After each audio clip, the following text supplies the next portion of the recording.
Hello everyone and welcome back to my second channel. Welcome back to Jack in the Books. Today we are back with some more book mail because sometimes publishers are very lovely and they send me books for me to read and review and share with you guys, and that is honestly the serotonin boost that I need today. I have had a day of it, I'm telling you. I forgot my keys, so I had to take a taxi and a bus to retrieve a spare set of keys, and then I got back here and it turned out I had the keys all along. So it's just been silly. I keep losing things. I'm feeling very scatterbrain right now, but I think that opening some book mail is gonna just change the trajectory of my day, maybe of my week, quite honestly, because it is the best thing ever, getting to unbox some new books and tell you about them. So, unfortunately, this is a two-hand job. So, thank you for your guest appearance.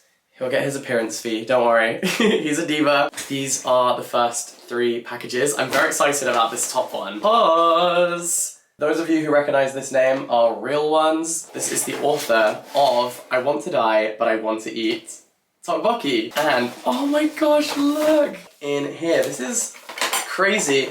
We have some chopsticks. Oh my gosh, they're so nice. Look how nice they are. I know. We have chopsticks ready to eat tteokbokki. No way.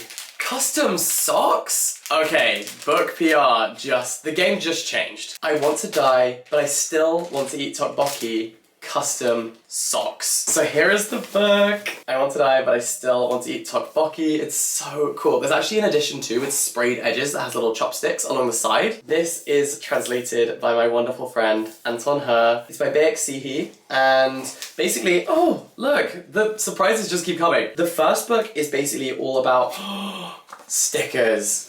I know! Do you see this? Maybe I should not be doing this with the dog in the room. This, I feel like we're going on a million tangents, like we're getting very distracted. I know. Wait, you can't actually have those, I'm really sorry. The first book, I Want to Die But I Want to Eat Tteokbokki, is all about a woman in therapy, and it's this very honest presentation of what it is like to go through therapy and to come to terms with the ways that you behave, the ways that you interact with the world, and speaking to someone who is licensed to help you assess those things and make positive changes. So I'm really intrigued to read the sequel, Further Conversations with My Psychiatrist. So I think this will be great. I actually bought a copy of the first one for Anne-Marie, the pop star, when I filmed a little video with her one time, and I got her a copy of the first of these books. And yeah, it's a great book to gift, I think. Translated from Korean, sequel to the Sunday Times best-selling South Korean therapy memoir. It's so good. What else do we have in here? Oh my gosh, this is so generous. It smells delicious, and I think that's because there is an English lavender fragranced candle in here. There's a badge of tteokbokki. I'm wearing that everywhere I go. We also have a face mask. Oh, I'm in for a delightful evening. Thank you so much, Bloomsbury. I want to show you the stickers on here without doxing my address. Okay, let's have a look at what is inside. Oh, a bag of books. We have got a bag of books. In here we have got The Bookshop Woman. This is a book I keep seeing in bookstores. It's the cult bestseller by Nanaku Hanada, translated by Kat Anderson. Nanaku Hanada's life has not just been flatlined, it's hit rock bottom. Recently separated from her husband, she's living between 4-hour capsule hotels, pokey internet cafes, and bookshop floors. Her work is going no better. Sales at the Village Vanguard bookstore in Tokyo, which she manages, are dwindling. As Nanako's life falls apart, reading books is the only thing keeping her alive. Honestly, we've all been there.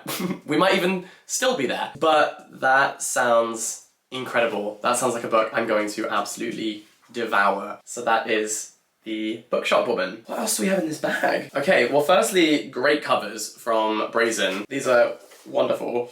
Oh, there's a note. Brazen.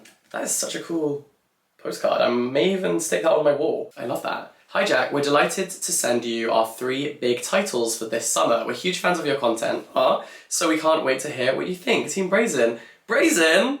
I'm blushing. The eyes are the best part. I love that title straight off the bat. That is a cracking title and a great cover too. When Ji-won's mother tells her that eating fish eyes will bring good luck and hints that it may help her father return home, she tries one and immediately begins dreaming about eating eyes. Human eyes. However, Instead of Jaiwon's parents reuniting, her mother starts dating George, a Caucasian man with beautiful blue eyes and an obvious Asian fetish. Obsessed and no longer able to control her urges, Ji-won finds opportunities to feed her hunger, growing more and more reckless each day. The things that once seemed important to her no longer do, and Ji-won, who has always been hopelessly devoted to her family, decides that she must do the one thing that will end her cravings once and for all. Holy shit. Oh my god, that sounds chaotic and crazy. It's kind of giving me like Sayaka Murata vibes. I love weird fiction. This is by Monica Kim. And then the final book in here is The Full Moon Coffee Shop. These are giving cozy and weird vibes, kind of all in one. Welcome to The Full Moon Coffee Shop, the cafe run by talking cats. Do you see what I mean by cozy but weird? Cozy but kooky. Which has no fixed location and instead materializes unpredictably on the night of a full moon to those in need. Set in Kyoto? Oh, I cannot wait to read this. Set in Kyoto, The Full Moon Coffee Shop is an inspirational novel filled with music, stars, cats, and cakes for lovers of Japanese fiction, astrology, and uplifting stories with a powerful, healing message. I know so many of you are gonna love that, and I think I'm going to as well. This is by Mai Mochizuki and translated by Jessie Kirkwood. So thank you so much, Brazen. These sound great. And I'm so excited to read a book set in Kyoto because Kyoto, I went last year and it was one of my favourite places I have ever visited. I want to go back desperately. And also, what a nice tote bag. This is like a good beach bag. Maybe that's what they were going for, like their summer reads with a summer beach bag. I'm definitely taking that with me to the beach next week. Oh, buzzing. What could, oh. Open it upside down. The next book I'm very excited about. When I went to writing school, I need you to know that Miranda July was like the blueprint. She's like the GOAT of writing short stories. However, I believe that All Fours is a novel. An irreverently sexy, tender, hilarious, and surprising novel about a woman upending her life. A semi-famous artist announces her plan to drive cross-country from LA to New York. 20 minutes after leaving her husband and child at home, she spontaneously exits the freeway, beds down in a nondescript motel, and immerses herself in a temporary reinvention that turns out to be the start of an entirely different journey. So this is Miranda July's second novel, but she writes amazing short stories. Like if you ever want just like a quick hit of fiction, Miranda July. I'm so excited about this book. I've been seeing it everywhere and been desperate to get my hands on it, so thank you so much to Canongate for sending me that. Oh no! I have a bunch of other stuff to show you, but before I do, thumbnail, great. Oh my god. I wanted to let you know that today's video is very kindly brought to you by listening.com. Imagine if you could turn any piece of text into an audio file. That is what you can do with listening.com. Listening.com can take an academic text, a PDF, a website, a recipe even, and narrate it out loud for you. And one of the really great features is that there's a note option, so you just press plus note and it will create a note of a certain section of the article or of the essay or of the recipe that you can then refer back to. I also think that it's very helpful to have someone narrate what you're reading to you, because if you come across any new words that you don't already know, it tells you how to pronounce them, so then you can go off into the world and actually use them, which I think is great. I wish I had had this when I worked in my research job. It would have made research so much easier, so much more fun, so much more bearable, and you know, you could listen to a text while you're cooking, at the gym, out walking. I think this will help you to read more stuff, and that is wonderful. So you can head to my link down below to check out listening.com and you'll actually get an extra free week if you use my link and my code. So thank you so much to listening.com for working with me. I absolutely love listening.com, so anytime I get to talk about it, I am buzzing. And now, let's talk about some more books. Well, firstly, this is from Laufey. Laufey has a book club and she just won a Grammy earlier this year. She very kindly invited me to go to her show in New York at Radio City and it was incredible. She is such an entertainer. Not only is she really talented, obviously, she also put on such a fun show. And I was I'm not gonna lie to you. Okay, let me be really honest. I was skeptical about being seated for a show because normally I love to be standing, but the whole venue was seated. And I haven't been to a show which was all seated in a really long time. And it was excellent. I was, well, on the edge of my seat the entire time. I felt like I was drifting off into some ether, you know, some ethereal world, literally into heaven because her voice was just so majestic and beautiful. But she also has a book club. And at her shows, she has little free libraries where fans can trade books for free. They also partner up with local independent bookshops and sell books at the merch stalls. It's just such a cool idea. And speaking of merch, I love this bag. It's also a great size. And we have a little letter that says accepted. I've been accepted into the book club, which is so cool. So we have this lovely little letter from Laufey. And then there's a bookmark as well, which is lovely. And 2 books from the book club. We have got The Midnight Library. I actually do already have a copy of this book, but I have the English version, and I actually think, well, the UK version, and I actually think I prefer the US version. I really love this cover. Also, US editions always way more floppy. So if you're into the flop factor of a book, go US edition. And then we also have Ian McEwan's Atonement, which is a book I cannot believe I haven't yet read, because I feel like it's iconic. So thank you, Laufey. And then what is in here? It's so beautiful, I don't want to rip it. Well, I guess there was a pen. That is nice. Oh, it's a highlighter. That is really nice. Okay, I'm ripping it and doing it. Did anyone else's grandma, like when they were a kid, say, oh, we'll iron the tissue paper and use it again? There's some wax seals for letters. What's in here? Oh my goodness. That's so cool! A Laufey Book Club pen. They said custom everything. They committed to this. There's a badge, a sticker, more highlighters. This is incredible. Thank you, Laufey. Count me in as officially a member of that club. Okay, this is Long After We Are Gone by Tara Shelton Harris, author of One Summer in Savannah. Oh, she's a librarian! I instantly love her. Don't let the white man take the house. These are the last words King Solomon says to his son before he dies. Now all 4 Solomon siblings must return to North Carolina to save the kingdom, their ancestral home and 200 acres of land, from a development company that has their sights set on turning the valuable waterfront property into a luxury resort. Told in alternating viewpoints, Long After We Are Gone is an explosive and emotional portrait on the power of family and letting go of things that no longer serve you. Exploring the burden of familial expectations, the detriment of miscommunication, and the lessons and legacies we pass on to our children.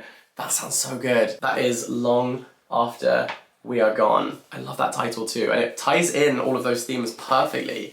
Okay, I also was sent from Fourth Estate, Gold Rush. We give celebrities a power they don't deserve, power they haven't earned. What happens when they exploit it? When Rose meets Milo Jax, the world-famous, globally adored British pop sensation, she doesn't know her whole life is about to change. The unmissable debut novel from Olivia Petter. That is Gold Rush. What a great cover too. Not that we judge books by their covers, but like we do. And if I want to put it on my wall, I also have a poster version. Then this is one of my most anticipated books of the year, Evenings and Weekend by Oisin McKenna. Zadie Smith-esque in its kaleidoscope of London. This is a London novel described as a masterpiece by Owen Jones. Summer in London stops for no one. Not the half-naked boozers, stoners and cruisers, the hen parties glugging from bejeweled bottles, the drag queens puffing on hurried fags. It's June 2019 and everyone has converged on the city's parks, beer gardens and street corners to revel in the collective joys of being alive.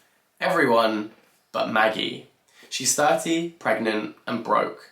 Faced with moving back to the town she fought to escape, she's wondering if having a baby with her boyfriend Ed will be the last spontaneous act of her life. Ed, meanwhile, is trying to run from his past with Maggie's best friend Phil and harbouring secret dreams of his own. Phil hates his office job and is living for the weekend while falling for his housemate Keith. But there's a problem. Keith has a boyfriend, and there might not be room for 3 people in the relationship. Then there's Rosaline, Phil's mother, who's tired of feeling like a side character in her own life. She's just been diagnosed with cancer and is travelling to London to tell Phil if she can ever get hold of him. As Saturday night approaches, all their lives are set to change forever. Set across 2 scorching hot days in the feverish capital, evenings and weekends is a vivid portrait of a city and its inhabitants that announces the arrival of a vital new literary talent. That, I think, is going to be the book of the summer. Adam Hatton. Jack, from the moment I met you at Witsy all those years ago, I knew you had it. Oh my gosh, this is so sweet. That unique, indescribable aura and tenacity to go the distance. Now look at you. Wait, why am I gonna cry? So, to you, YouTube's resident librarian, I gift you Cameron's story, Hiding Him. I really hope you love it. Happy reading and all the best for the adventures that lie ahead. From Adam. Adam, oh my goodness. Look at this. I love it when they have a custom box for a book. That is special. Oh my gosh, and there's merch. I love the merch. There's bookmarks with the characters on them. This comes out on the 2nd of July, 2024. Wait, there's so much in here. There's a tote bag. We love a tote bag. What is this? Open after reading. Okay. I jumped the gun with that one.